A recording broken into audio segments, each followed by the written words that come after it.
When you see the whole world shaking and you feel your heart is breaking, take my hand, no hesitating. When you're just so tired of trying, all alone you feel like hiding. Together we'll keep fighting. There's no stopping us. Hold on, we're gonna make it. We're gonna make it. Don't stop now. Hold on, we're gonna make it. We're gonna mountains too high we can climb it. Feelings will take in the moment. There's no stopping us. Hold on, we're gonna make it. We're gonna make it. Can you see the sun is shining like a new hope? Feel it rising, coming over the horizon. There's no stopping us. Hold on, we're gonna make it. We're gonna make it. Don't stop now. Hold on, we're gonna make it. We're gonna mountains too high we can climb it. Feelings will take in the moment. There's no stopping us. Hold on, we're gonna make it. We're gonna make it. Don't you give up, don't you give up on me. Don't you give up, don't you give up now. Don't you give up, don't you give up on me. Don't you give up, don't you give up now. Don't you give up, don't you give up on me. Don't you give up, don't you give up now. Don't you give up, don't you give up on me. Don't you give up, don't you give up now. There's no stopping. Good evening. It's actually about 5:15 on Saturday, June 3rd. I'm not live as you're watching it. Gonna go and see wrestling tonight. Okay, local wrestling. So I won't be here at 7 p.m. I'm Chris Gajulo. I am an associate broker and licensed referral specialist for Realty Connect LLC. And this is my weekly podcast, Real Estate with MrG.com. Been doing it now for about 3 years, so I've been very steady and consistent about it. And we talk about current topics within the real estate industry. Okay, a lot of things happened this week.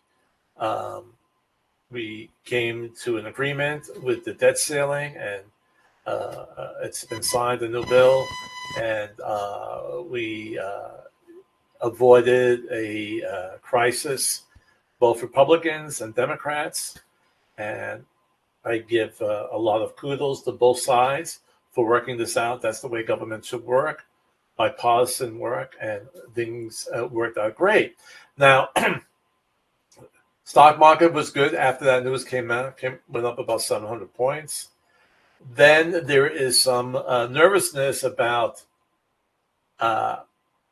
mortgage rates. Well, first, should I say the federal funds rate.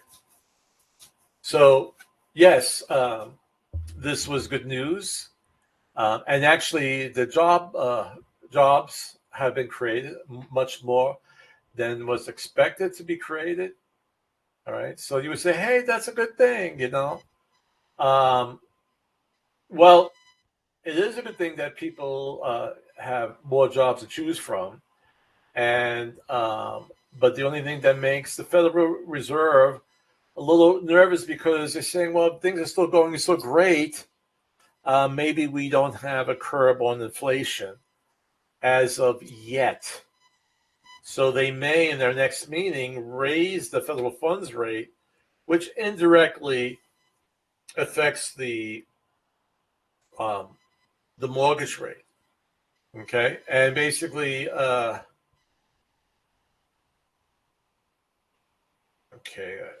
it is. Yeah, we were up to a point. We had to do a fixed rate.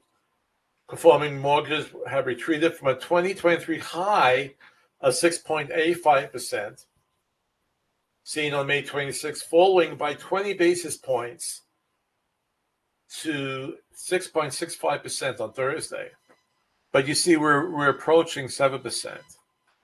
And if this, if the Federal Reserve says, well, we got to kick in another quarter of a point increase in the Fed's fund rate, it's very possible now this mortgage rate would really be touching 7%. And that's hurting a lot of people. It's hurting a lot of people because home prices are very, very high. And there is a shortage of homes. So it's not really an ideal situation for the home buyer. And that's what we're going to talk about today. We're going to talk about key successes for the first-time home buyers. How can we work with this current situation? Okay, and that's a good thing. But anyway, first, what I would like to do, because I did talk about my job, I'd like to show again. I could help you find a home or list a home in all 50 states, and we could chat and talk or email. And but once you're ready to do the actual buying and looking and listing your home, I then refer you to the minimum, well, from 2 to 3 agents within your area. And you do that by entering your information on my website,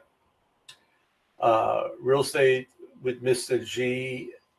G.us. You'll see it in my little commercial. And you'll be dealing with the top agents in that area. They'll present themselves to you, decide who will best meet your needs, and you take it from there. So here's my video.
Okay, so that's what I do. And let's go into our topic today for today's discussion. And the question will be asked from Evie from Hampton. Hello, Mr. G, and thanks for having me on your video podcast. I'm a first-time home buyer and want to know how I can ensure my success in purchasing my first home. Please advise, I thank you for your highly informative podcast that I and friends have enjoyed over the last several years. Looking forward to viewing many future podcasts. Okay, now let's get our document on the screen. And the key success to first-time home buyers. So we're going to talk about a couple things here. We're going to talk about grants or special financing for your down payment and maybe closing costs, as well as changing your idea of what type of home you want to look for. So it starts off, of course, that buying a house is your. Oh, and by the way, whatever we discuss on our podcast will be based upon the article that was on my blog that prior week. All right, so you could go back and check on it and review it there. All right, so let me just clear this out to make more room. All right. So what we see here first in yellow that I highlighted is this 2011, the share of first-time home buyers have been under the historical norm of 40% as buyers face a tight inventory, rising home prices and rising rents, and the high student debt loads. Okay? And that's another current event that's coming up now. Republicans want to kill Biden's plan to cut, $10,000 to $20,000 off of student loans. The Republicans want to stop that. We know that it is a hindrance to young people buying homes. Sometimes the debt is just too great with the price of colleges, with the current interest rate. So, that matter is a whole other discussion. But it is a challenge for young people, first-time home buyers, to purchase a home. So what can you do? You could save money with the first-time home buyer programs. For instance, in the state of Virginia, we have it's actually called the First-Time Home Buyer Program, where you could actually finance your down payment. So let's make the math easy. You use a Fannie Mae, 3% down. You're financing 97%. With a first-time home buyers program, you could finance as well the down payment. All right, on a $100,000 home, you're financing $97,000, and you're putting down $3,000. But if you don't have that, you could finance that. Now, a $100,000 home, $3,000 is not that much, but if you times it by a $3,000 home, well, now you're talking about $9,000. A $4,000 home, you're talking around $12,000. Some people just don't have that, and you could finance it with these first-time home buyer programs. Some will also allow you to finance up to 103%, meaning that you have closing costs you have to pay for. All right, you have bank fees, you have discount points, you have prepaid where the seller may have already paid their taxes for the rest of the year. They have to be reimbursed. So these are your closing costs, and you could have that financed as well. All right. So these are first-time home buyer programs. You have to speak to your loan officer on that, on what they have to offer. Sometimes they also offer grants for first-time home buyers. I worked with a grant program in the past where they gave $5,000 to first-time home buyers. If you were working for the city, if you're a police officer, if you were a teacher, if you were a hospital worker, they gave you $7,000 and $10,000 for military. All right. And if it's a grant, it doesn't have to be paid back. In most cases, it doesn't. Some of these programs saying, well, if you take this money, you have to stay in the house for at least 5 years. All right. And let's say you have to leave after 3, you don't have to pay all of it back, but it'll be prorated. Okay. So again, you have to check with your loan officer on those programs. And then there's also through the government, when the government would like a certain area to be more developed. Usually these are in very rural areas where there's not a lot of homes, there's not a lot of businesses. They would like to see that area grow.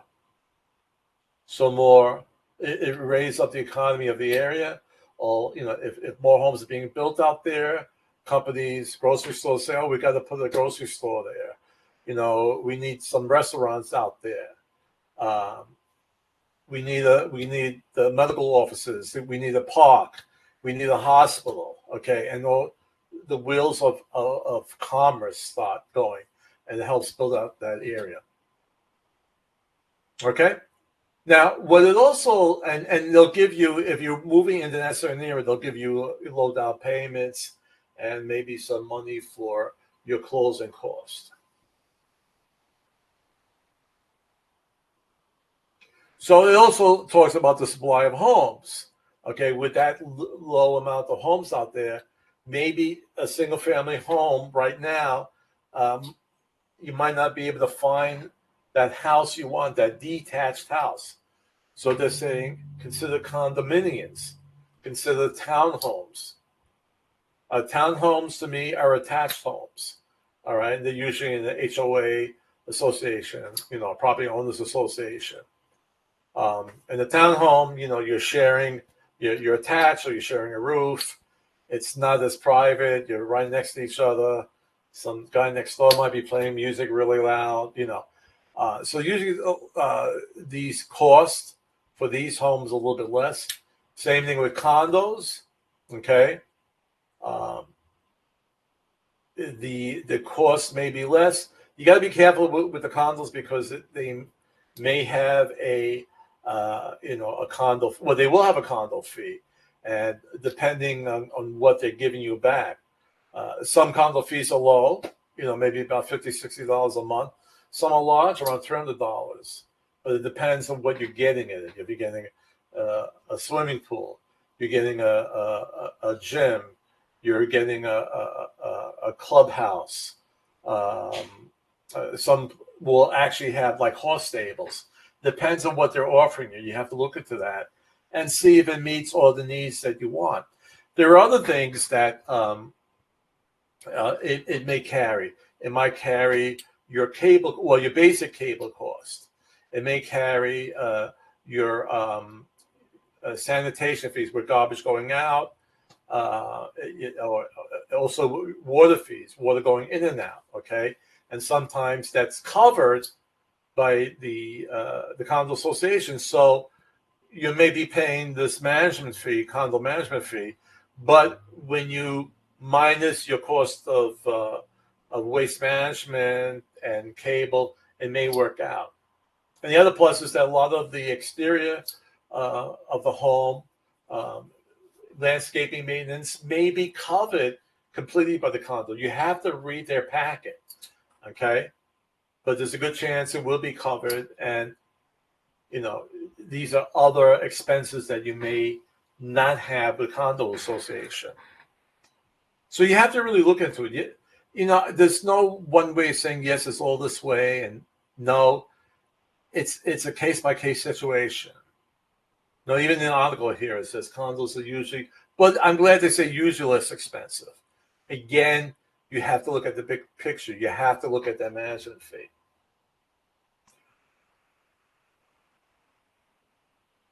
But basically, no matter what, the article leads to whatever you buy.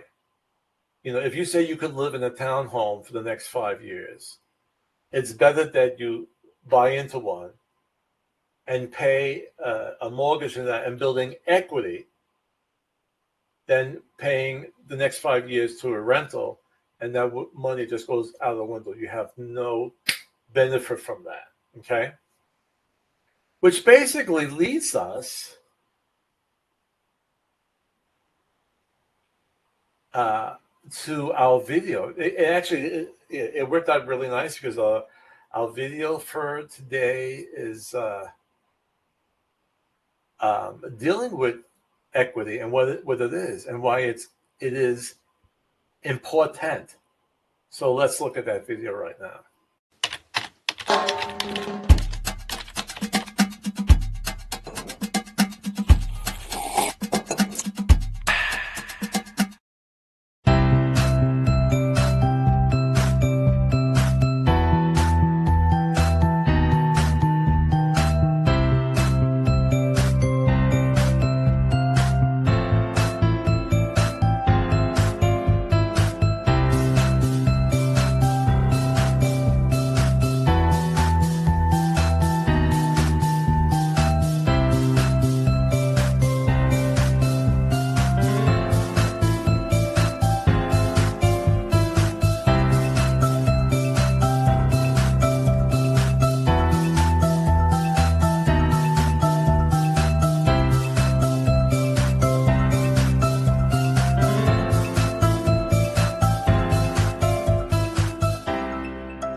So that was a good video to sort of like uh, show the importance of buying rather than waiting, hopefully for rates to go down, for home prices to go down. It's not going to be immediate. I'm going to tell you that right off the bat, unless something drastic happens in this country and we go into a recession and so forth. But there's nothing showing that. So it's still best to purchase, even though it might not be your forever house, but you use it as a stepping stone. And you buy that townhouse and you build up equity as you pay down your debt on it and the home appreciates. And then when you sell it, you have more money in your pocket to then use as a nice big down payment on your next home so that your mortgage is not that big, okay? So that's a good thing. I usually at this point show my buying and selling guides. And the ones that I have right now on my blog, okay, here's the Things to Consider When Buying a Home, the spring edition and the selling edition. But they will be replaced on June 5th with the summer editions, okay? So I should have them up by the end of the day on Monday, those editions. And you just go to my website, to here, realestateWithMrG.blog/resource-materials, and you go there and you can download them for free. And again, wait till towards the end of the day. They'll probably come out around 12 o'clock if I'm available then to upload them. But look towards the end of the day, and you'll have the news edition of it. Okay. All righty then. So I hear from now we have a new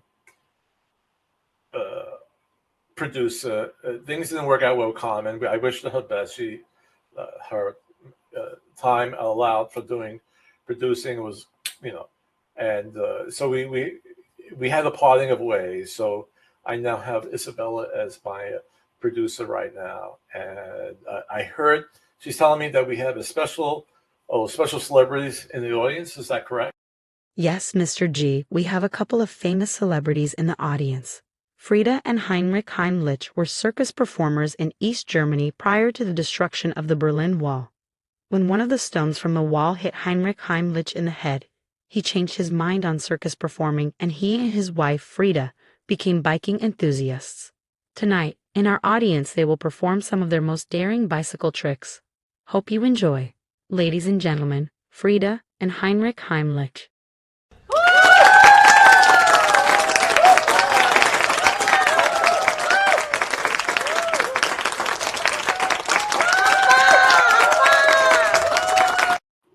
Well, okay. Thank you very much, Frieda and Heinrich Heimlich, for stopping by and coming to our show. Okay, that's it for this week. It was a little bit fast this week. To be honest with you, I did a recording first, and there was no sound. And I'm hoping that this sound on this one. So I had to redo it fast, but going out to see wrestling tonight with my son, and I got to move it along. So that's why... actually, I did this under 25 minutes, which was good. All right, so I'll see you next week. And remember, the greatest power we have is to love, and the greatest gift, each other. And I'll see you next week.